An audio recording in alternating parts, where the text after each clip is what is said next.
Welcome back to the channel, guys. I'm WolfbaneGame, and in this video we are going to be doing a review for Spider-Man Edge of Time. So this game is a total of 3 acts long.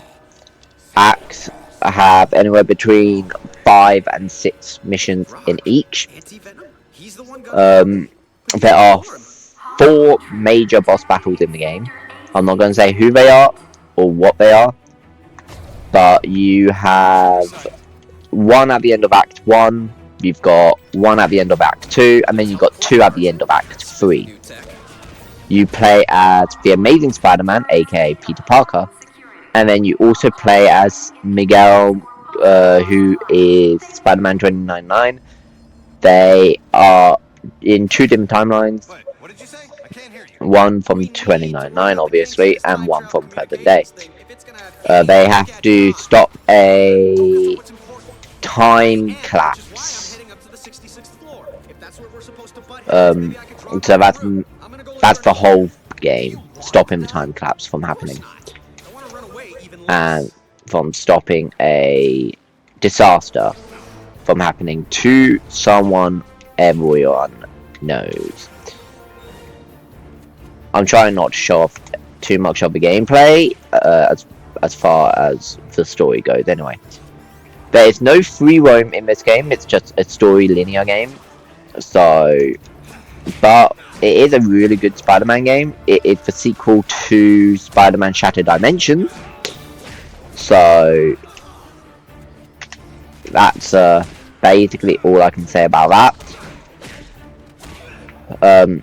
You can upgrade your characters, as you can see. Amazing Spider-Man has his own, then 2099 has his own, and then you can use shared abilities as well. I'm not going to bother with that. Gameplay, it's very similar to Shattered Dimensions, but it's also a lot better. As you can see, you can interact with basically all the glowing computers. You can web sling anywhere, web sap to specific spots, and well, yeah, it's actually a really good Spider-Man game. I do recommend it. I recommend it over Spider-Man Shattered Dimensions because it is a lot better than Shattered Dimensions in graphics wise, story wise. Everything about this game is better than Spider-Man Shattered Dimensions. However, I will say this, I did get annoyed at this game a lot more than I did with Shattered Dimensions, but that's mainly the way the missions are set up, especially the controls as 2099 when you're free falling. That really pisses me off about this game, so unfortunately that will impact the rating. But everything else about this game, it's actually good, but it is also repetitive. I did find myself getting bored in the last 2 videos for this game, and this game is only 3 videos long, so keep that in mind, and I got bored in the last 2. So it's not a good sign, but I did also get bored at Shattered Dimensions quick as well. But yeah, you've got your normal attack, you got a heavy attack, you got jump, you got aerial attacks, you got web saps or web shoots, whatever. You've also got air slam attacks. You got ultimate abilities like this, hyper focus for Amazing Spider-Man, and for 2099 you got a advanced decoy ability. You've also got a time paradox ability, which all enemies in it will get slowed down and insta-killed if they're the grunt. If they're a little bit more powerful, then they do not get insta-killed. But yeah, it just allows you to get a little bit more done. You can crawl on walls like normal Spider-Man games. But everything about this game, it was fun to begin with. Got boring rather quickly, unfortunately.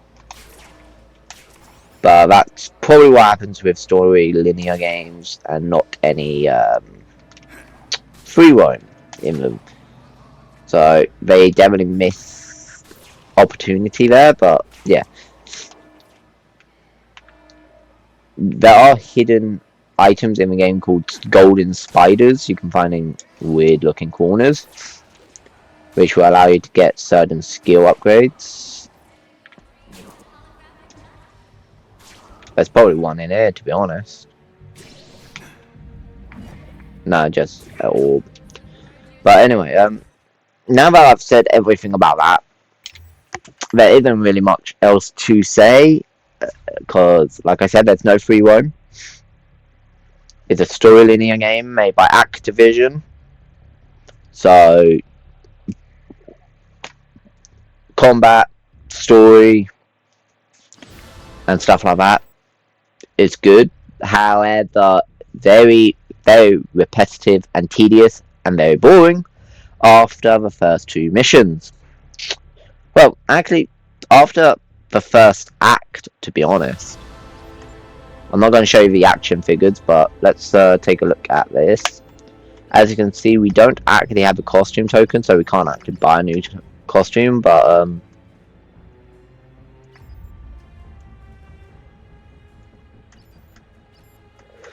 yeah.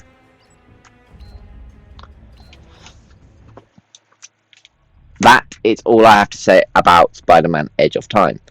I am going to give it, and this is very generous for what the game is, I'm going to give it a 7 out of 10.